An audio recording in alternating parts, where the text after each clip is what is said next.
There used to be a king named Mahendranath in a kingdom. That king used to organize a competition in his kingdom every year. Thousands of people used to come from far places and participate in this competition. And whoever survived till the end in this competition was victorious, and that winner was awarded. One day, the king was walking in the garden of his palace. He was continuously thinking something at that time. It was swirling within him that he desperately needed a Rajpurusha to increase the service of the subjects in his state. He should be such a person who is smart and aware of the society and could contribute to the society without hesitation. And then he got the idea that Rajpurusha would have to be appointed. Then king thought of appointing Rajpurusha through competition, and a competition was organized for the same. An announcement was made to everyone that King Mahendranath is searching for a Rajpurusha who must be very intelligent and a contributor to the society. This information spreaded in faraway states, and then lakhs of people came from far places and were willing to participate in this competition, and participated in the competition. The king started preparing for the competition. People started coming from place to place. The king had prepared a big garden for this event, and everything was arranged there. All the valuables were kept in it. Every kind of material was present there, but its value was not fixed against any item. After all the preparations were done, now it was the turn to start the competition. All the people gathered in that garden, and King Mahendranath also reached there and made an announcement before the start of the competition. The king said that whoever, according to him, would present in front of the king with the most valuable thing from this garden, only he would be accepted as the Rajpurusha. By saying this, the king started the competition.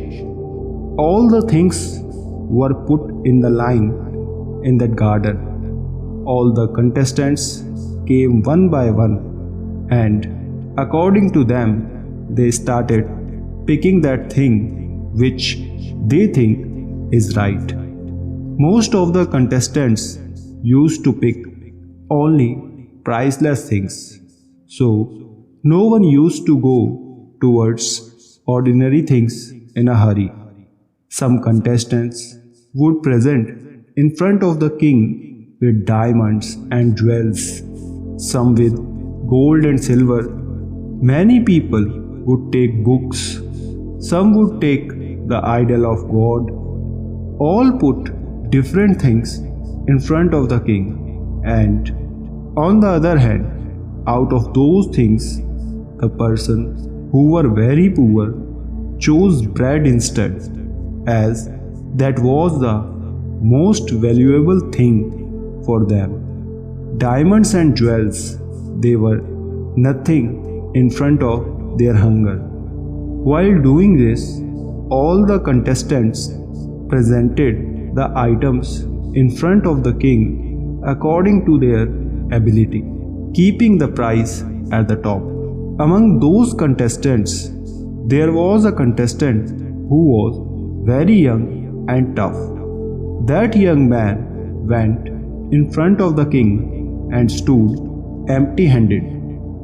Then, after the completion of the competition, all the contestants came and stood at one place. The king questioned everyone on their chosen items one by one. In the end, after questioning all the contestants, it was the turn of that young man. Then the king asked him that everyone has brought something or the other according to them. They chose what they thought was right. But among all those things, did you not find anything valuable in that whole garden? Why are you empty-handed? Could you tell me the reason of standing like this? Why had you come like this? On questioning by the king, the young man told him, "O Maharaj, I have come here empty-handed. You see carefully, I am not empty-handed, but I have more valuable money than all these participants, which I brought from the garden. I chose what no one here could choose." The king was surprised to hear that young man. What was he talking about? If he was not empty-handed, then what was he talking about? Other people who were presented there said that it seems that this person must be some madman who was doing such deluded things. That young man understood these things going on in the mind of all the other participants. Then he said with a smile that all of you must be thinking that I am looking empty-handed, yet what priceless thing am I talking about here? The king said, "Yes, we all are thinking the same. Tell us about that thing which you have brought from there."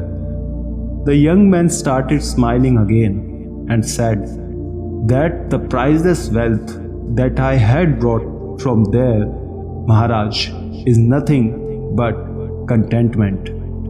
Hearing this, Maharaj said to that young man that what kind of contentment?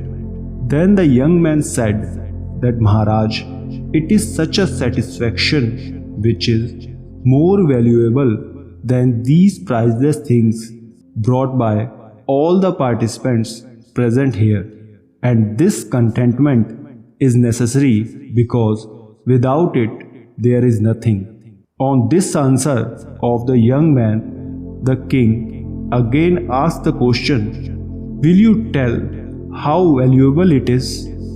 Then the young man said, "I will definitely tell you, Maharaj. Nothing more than this can provide a feeling of happiness."